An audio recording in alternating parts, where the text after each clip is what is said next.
2017, Freedom House designated Venezuela as not free, a dubious honor that no other nation in that region had received except for Cuba.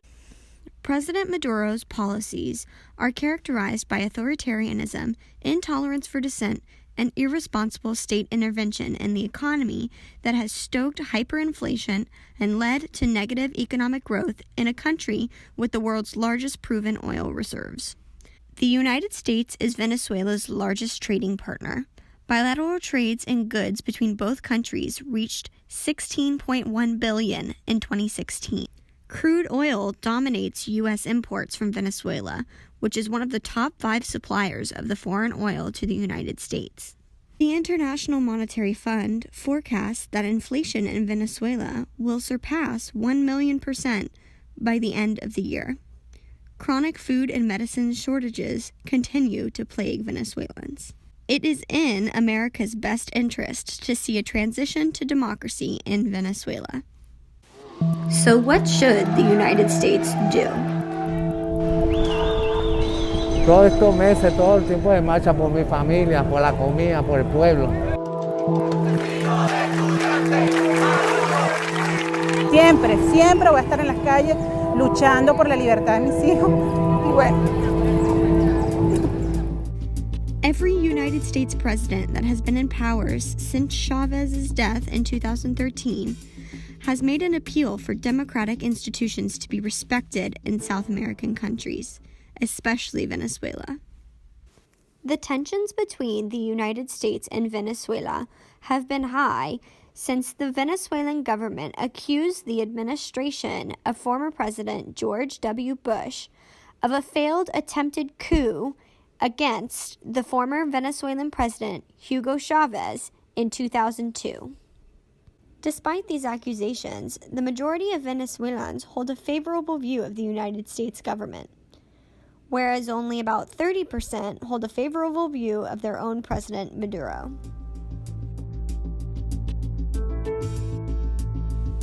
So, the question remains, what does the United States do? While there are many ways the United States can proceed, let's hear from former CIA officer John Stockwell on his views on how the U.S. intervention of Nicaragua in the 1980s went. Well, the CIA's technique in Nicaragua it's a covert action. It's called a destabilization. It's what's done when you have a government in the capital that you don't like of a target country, and you want to discomfit them or put pressure on them, as Reagan says, which would sound, okay if you were talking about putting pressure on the Democratic Party or the Democratic presidential candidate. But the CIA's technique is to make the people of the target country so totally miserable that the social and economic fabric of the country simply tear apart, and then the government can't govern. And then you can make them come to terms or, hopefully throw them out of office. One of the most controversial parts of the United States intervention in Nicaragua was the United States funding of the Contras. The simple techniques can only be described as terrorism.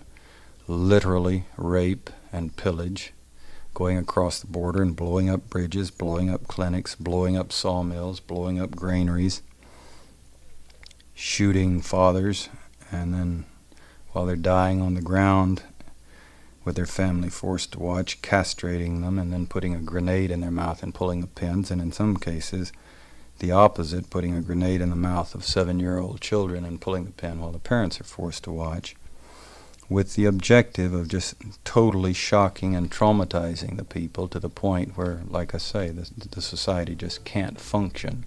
It is very possible that a United States intervention will not look like this in 2018, but can we be sure?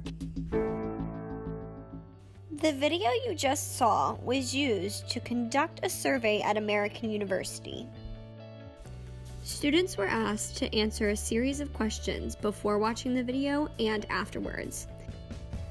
The goal of this survey was to examine whether new voters, or people aged 18 to 25, would change the way that they participate in democracy based off of their education on foreign policy.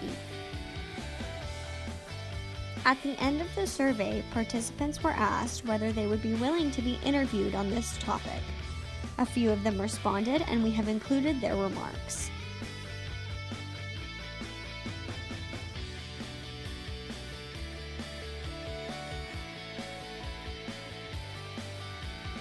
Because to my knowledge, my representative does not have a widely stated stance on this topic that affects their platform.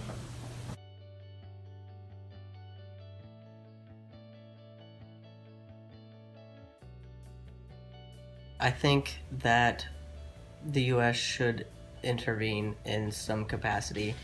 Obviously, not what they did in Nicaragua in the 1980s, but to some capacity, I think they should. I think it's something that we've never quite asked the right questions or gone in with the correct mindset. I think that intervention is not necessarily good or bad, so I don't want to generalize, but I think that it's irresponsible for us to intervene in situations where we don't understand what's going on and we're not talking to the people on the ground before we decide what steps to take. And this one's 40. I'd rather have the U.S. not intervene in like political conflict or economic conflict, as it creates like a dependency for countries to depend on us for aid and things like that. Just looking at how much like resources it takes to have like both a political and like military solution, and the kind of timeline that can cause for other countries to get involved is a lot for another country to take on, and I also think that it doesn't help the other country become very self-sustainable. No.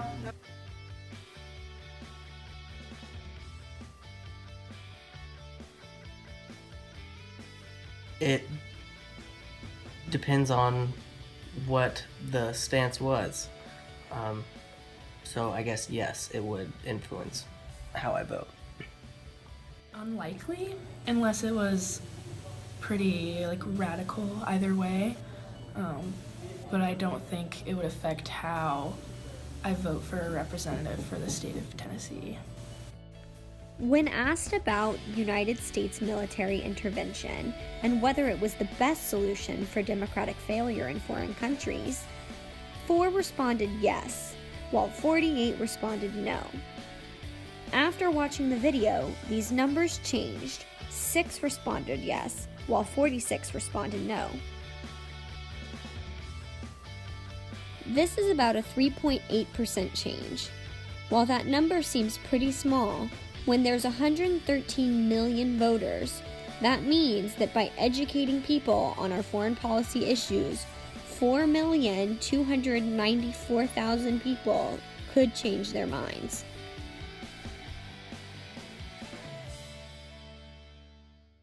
I think it's super important. I think it's a right that people should exercise as much as possible and try and influence their country to their views, because then if something happens either way, like you could have a voice in that, you know, you can help shape your country into like the values and different, you know, goals that you want it to have.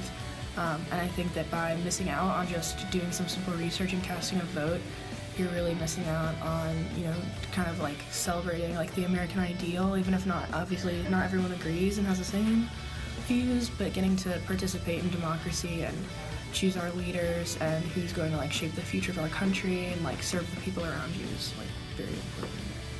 I think participating in democracy is essential to having a well-run country. I'm a double major in international studies and political science.